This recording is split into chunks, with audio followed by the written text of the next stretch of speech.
शकीबुल हसन की जो अपील थी उसके बाद अब बहुत तनकीद की जा रही है। आपका क्या इस पे मौक़िफ़ है? क्या दुरुस्त आउट था? क्योंकि एंजेलो मैथ्यूज ये कह रहे हैं कि पहले उन्होंने दरखास्त की कि ये अपील वापस ली जाएगी, क्रीज पे वो पहुंच गए थे, उसके बाद उनका स्ट्रैप जो था हेलमेट का वो टूटा था। देखिए, इसमें तल्ला बड़ी सिंपल सी बात है, ऑब्वियस सी बात है कि वो टाइम आउट इसलिए दिए गए एम्पायर्स की तरफ से क्योंकि वो टाइम आउट थे। मतलब 2 मिनट होते हैं आपको, मतलब बैट्समैन को आने में क्रीज पे और स्ट्राइक लेने में। तो टाइम आउट थे तो एम्पायर्स ने आउट किया। एम्पायर ऐसे तो आउट नहीं दे सकते कि वो टाइम आउट नहीं थे।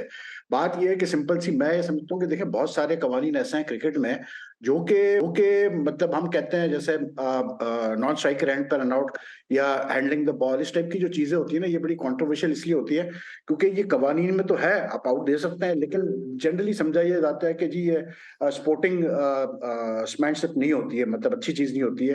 अगर आप छोड़ दो तो बेहतर है। लेकिन आप देखें क्रिकेट बड़ी कट थ्रोट क्रिकेट हो गई है और शकीब ने क्लियर बोल दिया, उसने साफ प्रेस कॉन्फ्रेंस में बोला, उसने कहा भाई मैं अपने मुल्क की नुमाइंदगी कर रहा हूँ और इट्स अ वॉर आउट है, मतलब जंग लड़ रहा हूं मैं अपने मुल्क के लिए। तो फिर all is fair and in love and war वाली बात आ जाती है। तो अगर वो कवानीन के तहत अगर उसने मतलब एक अपील की कि भाई इसको टाइम आउट दिया जाए क्योंकि वो टाइम आउट था एंजेलो मैथ्यूज, और अगर एम्पायर ने डिसाइड किया कि हाँ जी ठीक है इसको आउट, ये आउट है।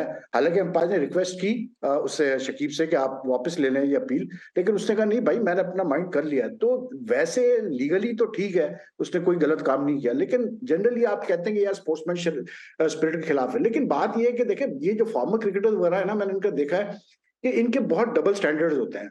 अभी अगर आप कुछ महीने पहले चले जाएं, एशेज सीरीज हुई थी, तो उसमें एक टेस्ट मैच में बेस्टो को एक गेंद की और बेस्टो ने वो गेंद छोड़ दी, वो गेंद कीपर के पास चली गई। तो बेस्टो रन नहीं ले रहे थे लेकिन वो बाहर निकल गए क्रीज से टलते हुए, तो उसको एलेक्स कैरी ने रन आउट कर दिया जी। पीछे से। ठीक है, स्टंप था या रन आउट था आई डोंट रिमेंबर, लेकिन वो आउट कर दिया उनको, मतलब कैरी को।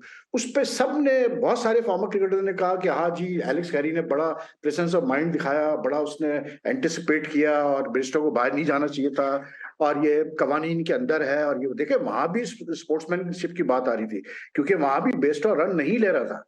एक तो होता है ना कि बंदा इंटेंट हो रन लेने का, जी जी। तो यहाँ भी वही केस है भाई। वो ठीक है लॉज में है, अब आप स्पोर्ट्समैनशिप कहें कुछ भी कहें, बैड स्पोर्ट्समैनशिप कहें कुछ भी कहें, but it's in the laws.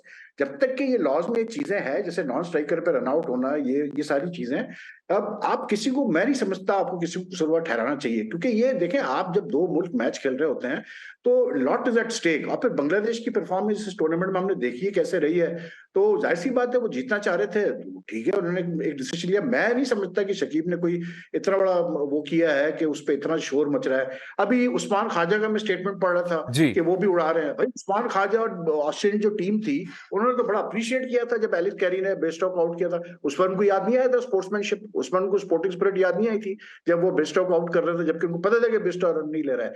तो हर आदमी अपने वक्त में सब भूल जाता है यार। एंजेलो मैथ्यूज ने मतलब जो है कप्तान था श्रीलंका का, जब नॉन स्ट्राइकर एंड पर रन आउट किया जॉस बटलर को, इंग्लैंड और श्रीलंका का वनडे हो रहा था, तो एम्पायर ने उसको कहा कि आप अपनी अपील वापस ले लें, तो उसने कहा नहीं मैं नहीं लूंगा अपील वापस, तो बटलर को आउट दे दिया गया। तो वो भी स्पिरिट ऑफ द गेम के अगेंस्ट था।